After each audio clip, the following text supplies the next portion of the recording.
Hello and welcome to today's episode of the OLY podcast show. A really good show for you today, guys, but before we get into that, we're going to do a bit of housekeeping. So this week we have the SS20 launching. We've worked long and hard on it. We didn't even think it was going to go live, so you can imagine we're really excited to bring it to everyone. A lot of new stuff in the SS20. We've got our newest range, which is the SVRD range. We've worked long and hard on for a considerable amount of time. Obviously, there was a lot of bump and grind with COVID coming on the scene. We didn't even think that this was going to happen, so we're buzzing. We're excited to show you what we've been working on, and I hope that there is a product that you guys will really like. So on to the show. Today's show is none other than our very own OLY athlete, Arminas Balevicius, or Armi. A lot of the local listeners might know who Armi is. Armi's a great guy. He's based in Mallow down south in Ireland, and he's been a CrossFit competitor for about 6 years. We came to know Armi about 3.5 years ago, and he was this timid, quiet dude, and as I've gotten to know him over the last couple of years, I've really come to respect and admire him. Armi's one of the hardest workers I know. He's one of the most humble, straight-talking, realist people. We get an insight into what it takes to get to the CrossFit Games and the journey he took and what it took to get there. I would say this show is perfect for the CrossFit enthusiast or the competitor. Yeah, actually, do you know what? If you're a listener and you're not into CrossFit, this will still be a great show because it just gives you an insight into what it takes to be competitive in any sport. The biggest thing I took away from this was his definition of success, and it's totally different, totally new in comparison to anything we've heard, and again, it's testimony to why we started this show. It's what we wanted to uncover, and it's a really heartfelt, humbling definition, and I'm so excited for everybody to hear it. Again, thank you so much for listening. If you enjoy it, like, subscribe, share, tag, do whatever you can do to spread this podcast. We want as many people to hear it as possible, and it's only through you guys that we can do that. So yeah, I appreciate it. I love it. Thank you so much, and we'll talk to you next week.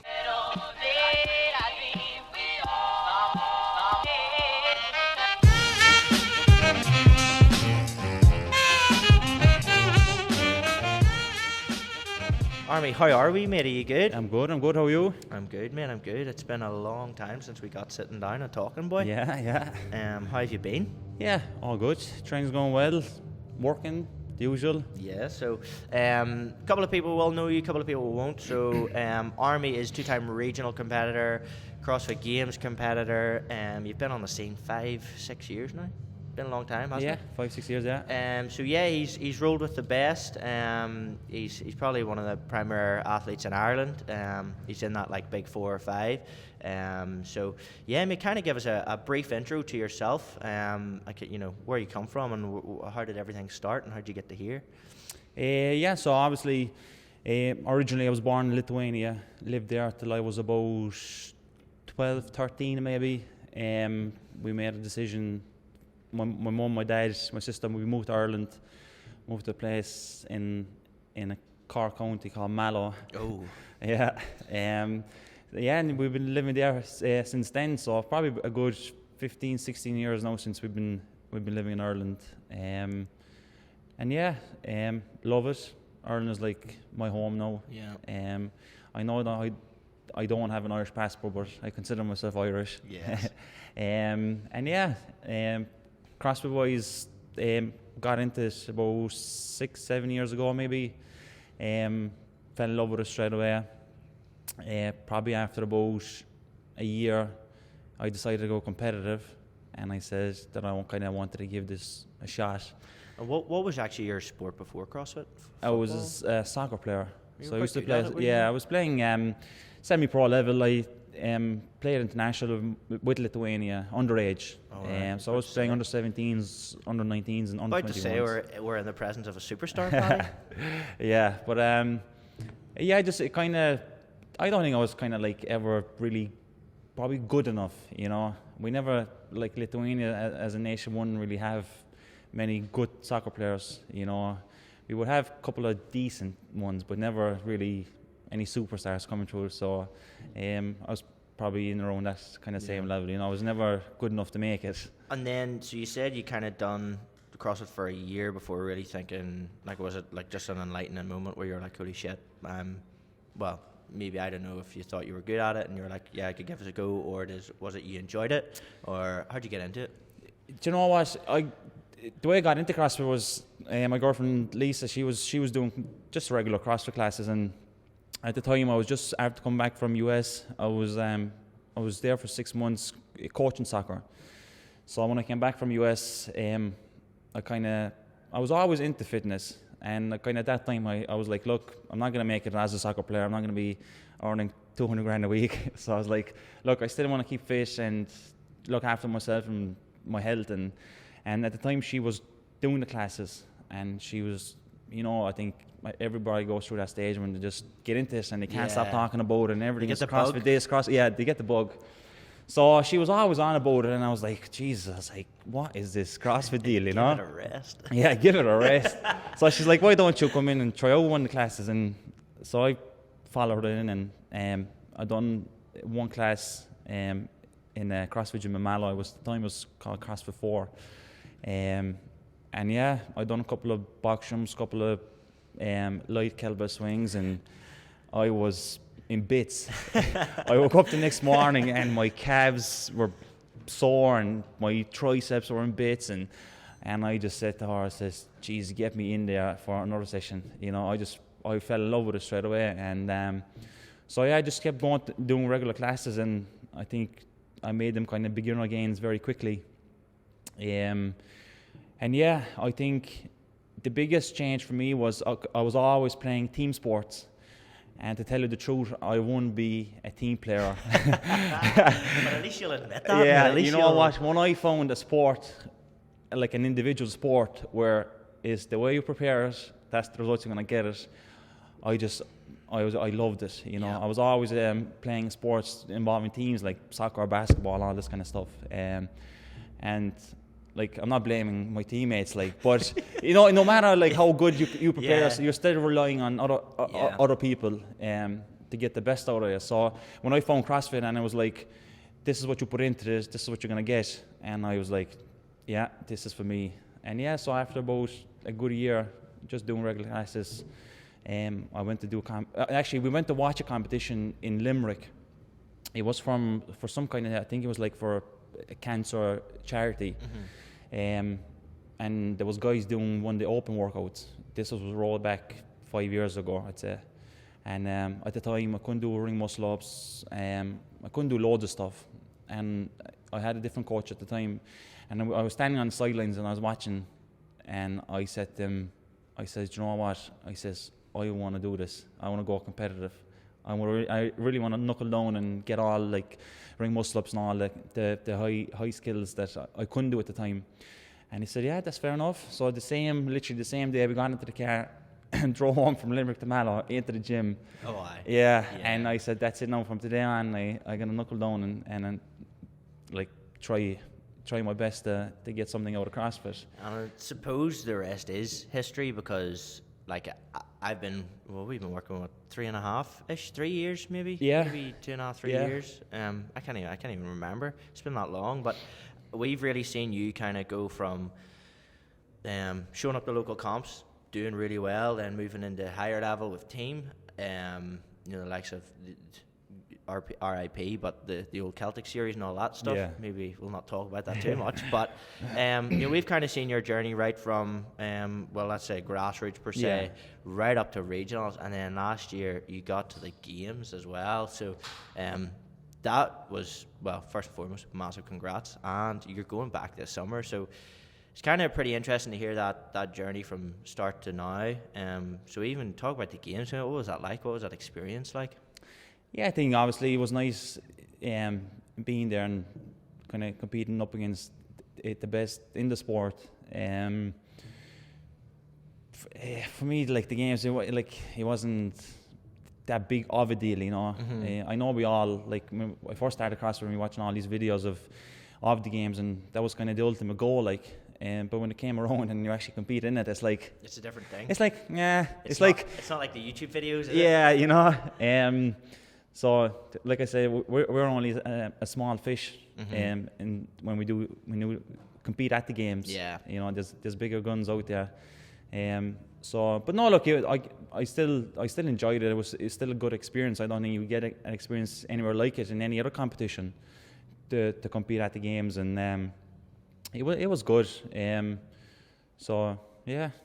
What do you reckon going into the 2020 games you're going to change? Because I know last year there was a lot of novelty. It was still, this big exciting thing. I mean, back in November, you weren't even really planning on going back just because it's not all it's cracked up to be. Obviously, there's more to it than that. But, what are you planning on changing this year? I think the biggest change, obviously, this year will be I'll probably have to set a couple of goals this year going into the games, as in, like, obviously try and do better than I done the previous year. And I don't think it'll be more of a... I think last year, the excitement and all this, we flew into the US maybe 2 weeks earlier, and it was kind of... We were having a holiday more than anything, So I was like, look, just compete at the games and that'll be it, So this year I think I'm going to try and take a small bit... I know I'm not going to be winning the games, but I will try and take a small bit more serious, I think. Obviously, I'll be travelling on my own this year, just with my coach and his other athletes that are competing at the games. So I think it'll be more kind of knuckle down, and games will be the main priority instead of walking around Madison and taking pictures, and all this kind of stuff. Like, so I think that'll be the biggest change I will make, because I think if you go into competition, you're just kind of like, just floating about. You're not... And it's like the kind of thing you can't really go and half-ass it. Yeah, like, it's not that I still half-assed this the previous year, but it was more of a, like, nobody expected me to do well. So you had no pressure. Yeah, so I had no pressure. I was like having this great time, blah blah. So I think this year that'll probably be the biggest change. Flying. We're all going to be staying in one house, all the athletes, coaches. So just try and kind of knuckle down. And that's one thing you mentioned about your coach. For anybody who doesn't know, Stevie Fawcett, and he's actually went to the CrossFit Games himself. He's been with JST, he's been as an individual. What's it like having someone like that on your side and in your corner when it comes up to these big competitions? Yeah, look, obviously it's great. Like, Stephen has great experience. Very, very good coach. I started work with Stephen after my second year regionals, when I just felt like I just needed a complete change. I kind of felt like I got to the stage where I couldn't get any further with my previous coach, so I was like, look, I want to make a change and get a different coach. And that's kind of when I got introduced to Stephen, and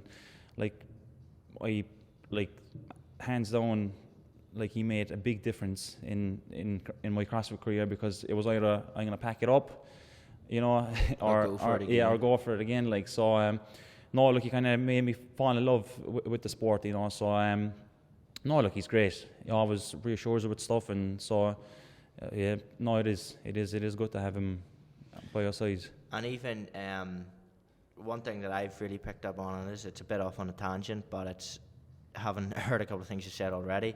One thing I've gotten in getting to know you, one thing I've learned about you, is you just have this weird mentality about keeping things really simple and really, like, it is what it is. Like, you've just described the games as, like, not a big thing, but to people who have watched it on YouTube, to people who have watched it online, it is the fucking shit. So it's like, in general, and that's with everything, you're very, very level-headed. Your mentality is kind of, it's up there with, there's only a couple of other people that I know that I've ever spoken to that have that same mentality as you. And kind of are you still carrying that through? Because I would say your mentality and that psychological ability to just stay leveled has been a massive strength for you. Is that still the same, or has that been knocked or anything? No, I wouldn't say so. I think it's kind of, as you get older, suppose you become a small bit mature, and what age are you now? 27. Oh, getting old. Yeah, getting old is right. What is you? But yeah, no, look, I always say I like being realistic about things, and I don't make myself out to be as this, a big superstar, whatever. Like, I know I'm not going to be winning games, and so, like, I try to do comps that I know I can do well in, and like, you'll never see me ducking a challenge, because I know many people, even in Ireland, and many athletes that are hiding behind closed doors, and no, but it is true, like, they claim it to be all these great athletes, like, but you never see them compete, you never see them challenge anybody, like, I think ultimately that's the beauty of CrossFit, is like, you can go and do a qualifier in your own gym, but and you can talk the talk, but when it comes across it, you have to be able to walk the walk. You can't show up. You can't make all these claims because you'll have to show up. And prove it. Yeah. Especially like I think like we all can be great in our own gyms. You're using your own barbells and your own weights and your own pull-up bars and but when you go to competitions and you're in a different country, different foods, nobody speaks English. Exactly. You have to show up at this time and start working out at a specific time, and you're not sleeping all night, and exactly. You're not the mattress. But that's like, even that's testimony to your experience, and that's kind of the one of the big questions I wanted to ask you was, you've been in the game, especially the competitive game, for probably the best part of 3 years at what I would call probably the upper levels of what you can do. What do you think has changed for the CrossFit athlete, the competitive CrossFit athlete, since you've started? Whether that be the level or the type of competition, the movements, maybe the contribution and commitment you have to make as an athlete. What's changed? Obviously, I think the actual level of athletes coming through, So I think like if you roll back 5 years ago, 100 kilo snatch would have got you probably a top 5 in any strength event, whereas 100 kilo snatch, I'd say about 20 people in Malloch can do 100 snatch now. So I think definitely like the level is getting much higher and higher every year. Like, so that's what I mean. If you have to, like, that's why I came on board and teamed up with Stephen, because I felt like every year I was progressing, and then I just hit a stage when everybody else was progressing, but I wasn't, And you see that by doing competitions, like you go from winning competitions to not even getting to the final competition. So like, that's what I mean about competing. It is good to compete to see that. So definitely the level of talent that's coming through, and people are getting better and better, so you just have to kind of move on with the times. And just how well-rounded people are as well. And like, the other thing is, yes, there's people who are well-rounded, but then you get all these fucking specialists who are either really strong or really fit, and they're coming in and causing a ruckus on the leaderboard. Now that, one thing, and you probably agree, in Ireland, I know you don't, you're not in the Irish Open, but you have been in the past. Like maybe 2-3 years ago, there was 8 guys that were proper competitive CrossFitters. Now there's maybe 20 dudes in Ireland that will make you hurt to win. Yeah. And that, they're coming in the leaderboards and they're joining other competitions, and they're, say they're hitting really big numbers in a strength workout. That's going to separate you and another dude that's at the top of the leaderboard. You know what I mean? If they're coming up and causing a ruckus. So I would definitely say it's like, even to add my 5 cents, there's so many more good dudes in the field now. Yeah. And like, it's so, because you and PD and kind of Jamie Heaton and Sam Stewart as well were early adopters, always aiming for regionals, and now that's away, like, it's opened the door, for so many people. That's actually a good question. Are you planning on doing? Does your season revolve around sanctionals, or did you purposely set this season up to qualify through the Open, or attempt to qualify through the Open to get to the Games? Was that how you wanted to do it, or? Look, obviously, with the country that I'm representing, it's like the standard of athletes won't be as high as you would have here in Ireland. Like you mentioned there, you probably have a good 4 or 5 athletes that will be very, very similar level, and they're just constantly going head to head in the Open in the workouts. Which, like, obviously there's only one spot. Like, for me, like, there is couple of handy athletes in Lithuania, like, but obviously nobody near at that level just yet. Kind of the challenge for a game spot, like, so. And that's not being cocky or anything, like, but that's just realistic. That's just being realistic, So like, even this year, like, I came off the games, I had a month off, and I went back. I had about maybe 3-4 weeks to get ready for the Open, and I still won every single workout in the Open, like, so, like, obviously in years to come it will get, the standard will get higher and higher, same as it did here in Ireland, but at the moment it's just, I have it much easier to qualify to the Games by winning and becoming national champion than going to sanctions and trying to win it there, Are you going? I know you're doing Athens, and it's a decent prize pot. It's attracting a lot of big names, so that's probably one that you're gonna. You're already confirmed and down to do. Are you going to do anything else before the Games to prep for it? Obviously, doing the IFC, you're going up against me in that, so yeah, just watch. I'm coming for Mickey Smith's title. That's what I'm coming for. No, it's just obviously it's in Ireland. It's the biggest comp you would have in Ireland, individual. Probably the only elite individual in Ireland. Do you know what? It's like I sing Tom's praises all the time. In my opinion, it's the best test of fitness. 9 workouts. You've got heavy, long, short, fast.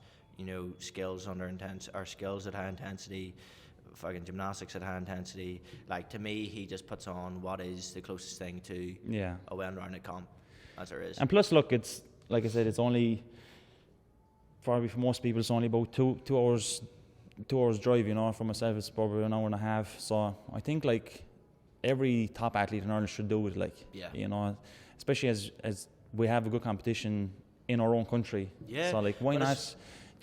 That's why I always have loads of praise for Mickey, because like you will see him compete everywhere. Like, he doesn't care if it's in Ireland or it's in US or so.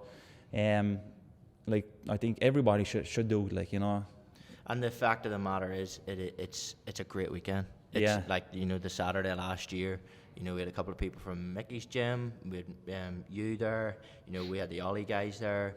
Like, it's just, and we went for a bit of pizza and some beer, and it was just good. And it's like, it's the essence of what you want a good CrossFit comp to be. Obviously, you boys weren't having beers, etc. But well, Mickey might have had one. You know what he's like. Couple of Guinnesses.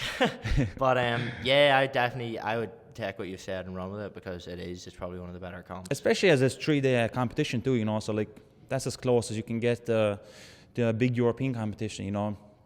Like mostly all the sanctionals, all the big European comps are 3-day competitions now. So like Tom went on and done 3 days last year. It'd be 3 days this year. So like, why not? Do it. It's in your own home. So just like I say, this time I'm coming for you this year. But one question I like to ask athletes, because generally they're very, very aware individuals, and this question can sometimes fire them off. But as an athlete, what are your strengths? What's one of your main strengths, and what's one of your main weaknesses? Start with the strength. Actually, start with the weakness, and we'll finish on the strength. Weakness, is it? Yes. Weakness probably be obviously I would say definitely my strength as an athlete. So like, I went from being a 72 kilo soccer player that all he's done all his life was running roads and running around a soccer pitch. Never went to the gym, never done any deadlifting, never done any benching, squatting. It was literally like run. Yeah. And then I just went completely different path into something that was all weights. So I think that kind of always catches me, probably in every competition. It's just strength is not something that comes overnight. So probably that's the only kind of weakness I would think of, that kind of really bothers me as well, but it's the only kind of weakness that will affect your ability to score. In the comps. So that would probably be kind of it. I would do anything. I would have strengths, like your strengths, like one. I don't even know if you'll say this, but your mentality, and I've said it there previously, but like, you have this stupid mentality. Like, you're the bar Cara Hamilton. You're one of the most competitive people I've ever met in my life. Yeah, look, I just, you know what, I think I've always been competitive. Even like, probably my girlfriend Lisa would say it too. Like, I honestly cannot let her win anything. Can I tell everybody the Waterford story? Go on. Oh fuck, it's brilliant. Whenever we were down at the Tom's, so we were just talking about the IFC. We were just finishing up at the track on the Sunday. Competition had finished. Armi had just been pipped out by Mickey, and Armi's car was parked beside our van. We were just loading and pulled up, and I just went over to say a few words before we left, and got talking to Armi, and you could just see the fucking rage on his face, the absolute disgust on his face. And I was like, what's wrong? Like, what's happened? He's like, well, came here to win. Didn't come second. And like, Mickey's a good athlete, like, so it's not like you were beaten by some absolute rookie. But it was just Armi's absolute tenacity to sit there and be absolutely fucking livid, even though, like, you know, he'd went toe to toe with, you know, Mick, who is essentially the 26th fittest man on earth. But it was just funny to see that, like, you know, for me, I would have been buzzing, but you were raging. Yeah. You know? Do you know what bothers me the most is when I suppose everybody's different and everybody has different goals, like, but I can't stand when I see like people posting stuff when they go to competition and they finish like, I don't know, I say 30th, and they're like, yeah. You know, absolutely delighted. And I suppose, look, I can't take anything away from them. Yeah, it's relative. They had their own little goals for the weekend, but I just like I could never, like, I literally, if I like even same example that day, like I finished second, like I was just like, I can't, like, I simply can't accept it, like, you know. I'll never be happy unless I'm on top of that podium. If it's second or third, like, it doesn't matter, like, you know. It's just maybe just the way I grew up all my life. I hated losing, and that's it, like, you know. So I think that's where the competitive side comes from, and I'll never ever back down from a challenge. It doesn't matter who it is. Like, I remember we were doing the Road to the Games documentary last year, and I was like, right, Armi, it's fucking, I think it was setting the scene. I was like, it's a men's final. You're chalking up. Fucking to your left, you got Matt Fraser. To your right, you've got, like, I don't know, I said BKG or something. I was like, are you going to go for it? And he's like, yeah, I'll chalk up and I'll go, like. And maybe not word for word, but I was like, it wouldn't have mattered if it was Matt Fraser or someone fucking at a local comp. Like, you were going to try your best to have them, like. But it's like, it's one thing we're seeing.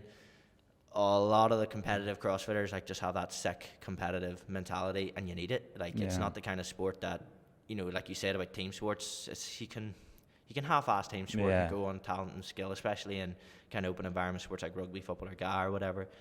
But in CrossFit, there's nowhere to hide. Yeah, I think that's where, like, that's why many people do hide sometimes, you know, because, like, they might have done well in a certain competition, say a year or two ago, and they kind of try and live off that one little little win. Yeah, one little win. Like, whereas, like, you know, I couldn't. You know, I just can't. Like, I like a challenge, and I like putting myself through it, and because you learn so much. Like you wouldn't think it, like, but in a 2-3 day competition, like, you learn so much about yourself as an athlete. You know, so, like, when I look back, when I started competing 4 or 5 years ago, like, to where I am now, like, for me, a competition now is like, you know, I can roll up to competition every weekend, you know, if I could, like for me, it's not like any of these nerves or butterflies. Were you a nervous competitor previously? You know, I probably would say I was when I first started CrossFit, because, like, you know, you don't really, like, know much about yourself as an athlete when you first start off. So I would say, like, you know, I was nervous at the start, like, but I still never ever shy away from a challenge. Like, I would still do it because I just like that feeling. You know, you're running to the bathroom every 5 minutes. You know, but, like, that just doesn't happen anymore. Like I said, it's more of a, like, I've been here before, I've done this before. It's like, come on, let's go. Bring the thunder, bro. Yeah. But so, like, obviously you've totally earned you've earned the right of saying you're a success in your own game. You've got to the creme de la creme of the competitions in the world. You've done the CrossFit Games, which is the World Cup equivalent of football or rugby or whatever. So what we like to ask every person that comes on the show is, how do you define success, and what does that look like to you? So literally, in as little words as possible, what is success to you? I think the meaning of success will be very unique to every single one of us, you know. I think for some it could be like, you know, they want to be rich and famous, even though I wouldn't say not to a few zeros in my bank account and a bit of fame, like. But no, look, for me, I think probably the biggest success for me would be if my family, my girlfriend, could think of me as a loving and caring person.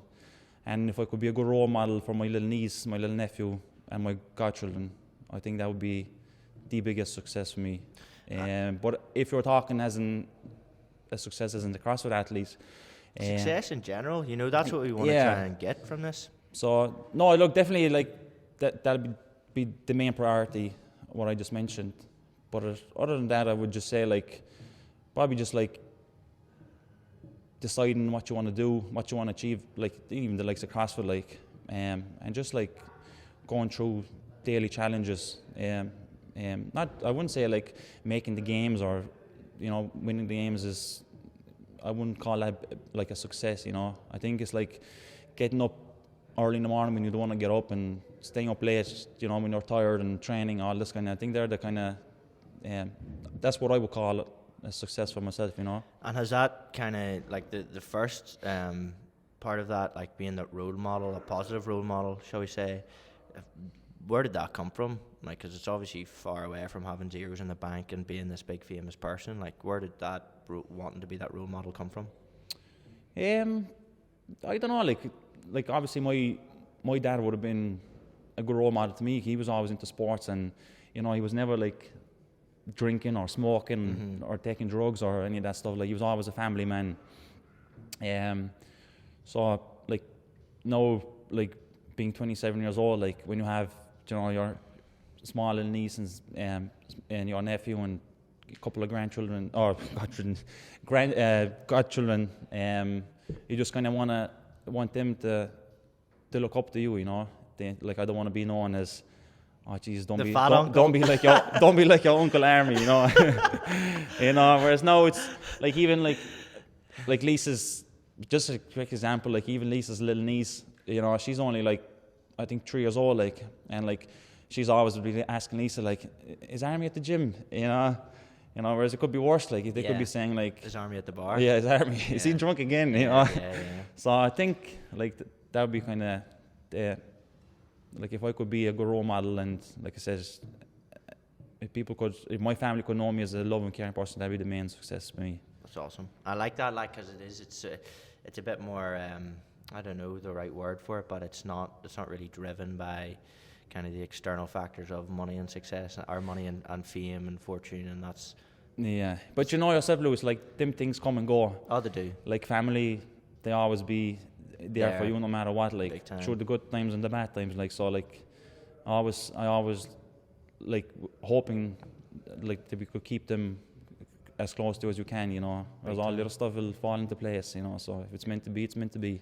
No, mate, I totally agree. And the second part of what you said, you know, one interesting thing is that, you know, your goal, or, you know, success to you wasn't getting to the games.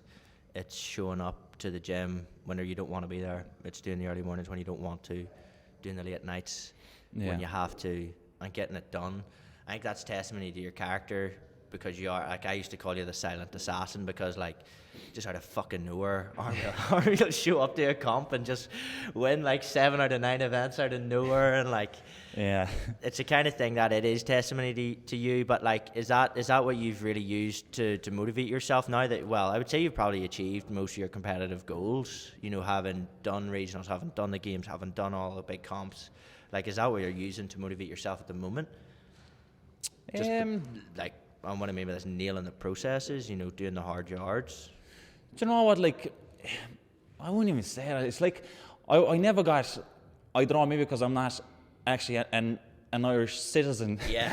But I never, like I know a few of the boys be messing with me. Owen McGregor's a good example. You know, like, they never actually, like, give you credit. Yeah. I don't know whether, like, obviously I don't look like this bulked up CrossFitter, like, and all this kind of stuff. And but, like, I achieved loads, and like, I believe I achieved loads in this game. Big you know, time. From winning different competitions to obviously going regionals and make it to the games, and but they still won't give me credit. You know, they're still like, nah, you know, no. I say if I won the games, they still be like, nah, you know, he's still not good enough. You know, so nah. Look, I think for me myself personally, is like, I just like. Do you like not proving people wrong as such, but just showing people, like, yeah, I'm not fucking just a washout, or I'm not just because I'm doing it for Lithuania or whatever. Like, you're here to fucking compete. Yeah, like I said, I'm competitive. I will show up if I say I'll show up, and that's it. You know, it's like people, like I said, many people talk the talk, but they, you know, you never see them compete. Like, so, whereas, like, I'll be there, don't worry.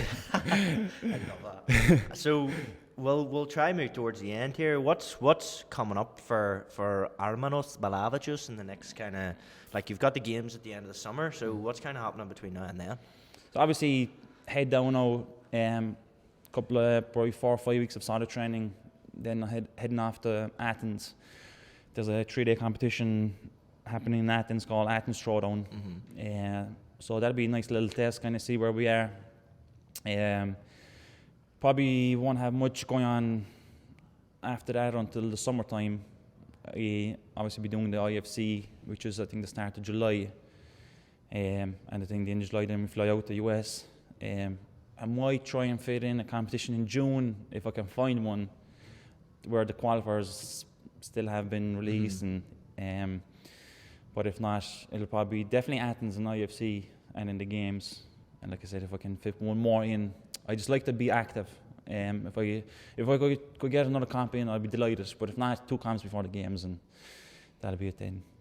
So. And there's always that wee spot in our RV if you want to come for a wee trip at the games. But last question, mate, and I'm trying to ask this to most CrossFit athletes we have on. What does it take to make a good competitive CrossFitter in this day and age? Say someone's just starting out, you've got those young dudes, 16, 17, 18, they're like, right, shit, I want to maybe do this. What would you say to them?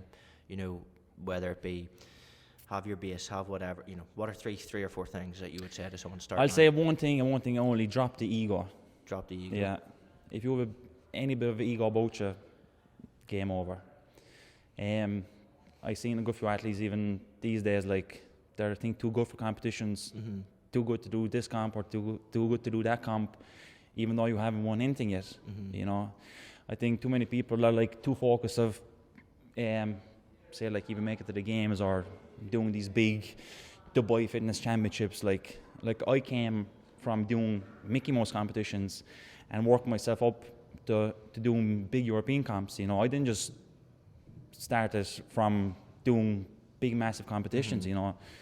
So I think, especially nowadays, there's loads of egos around. But look, like I said, I always worry about myself and myself only. So I think that it's a very valid point.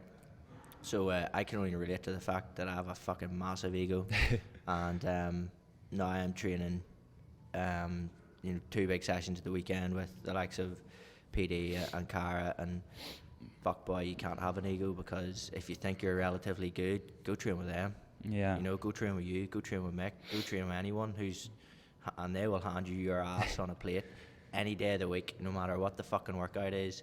And that's a tough thing to take as well, because it's a very unforgiving sport in that regard, in that you can't have a weakness, and if you think you're good at one thing, doesn't fucking matter, you're going to be shite in another, and that's going to bring you down in a comp.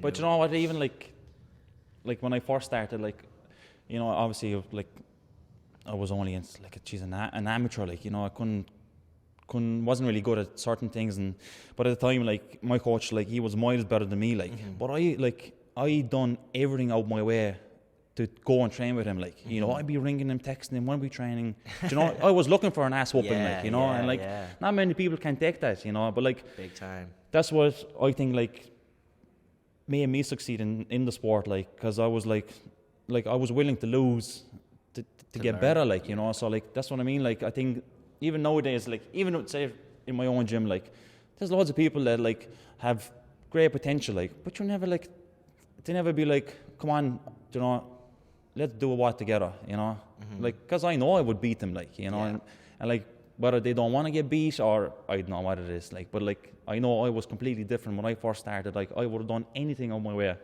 to train with somebody who's better than me and get my ass whooping, and then I go home and I'd be lying in bed and I'm what could I have done better to win this war, or at least get close to my coach, so I think ego is definitely the biggest factor. I think, and as well, mate, that encompasses so many things, ego in training, ego in competing, ego in learning and losing. I think that's a very, very relative and important point. So we'll end it on that, Armi. Thank you so much for joining us. You want to hit your plugs? Remember from last time, you know what a plug is now? Instagram thing Yes, today. good man. I actually can't even remember. I know it's Armi underscore B92. Yeah. So we'll say it again, Armi underscore B92 on Instagram. He's getting better at documenting his journey. He's getting there. He's getting some lessons from our P-Rock over here. So yeah, follow the journey, guys. He's one of the hardest workers I know. He's heading to the games this summer, and we'll be doing the Road to the Games documentary on him, so it'll be really cool to get using insight into that. But for now, if you want to see him, go on to his Instagram. It's probably the best place. For us, thank you so much for watching again. If you want to hit us up, we're just Ollie Clothing on Instagram. One more thing I want to leave you with: if you liked what we talked about today, tell one friend. Just, if they think anything, if they could learn anything from what Armi said today, just tell one person. And hopefully they can learn a bit of a lesson. But other than that, we'll leave you with the company motto, which is small victories repeated daily, and we'll talk to you soon.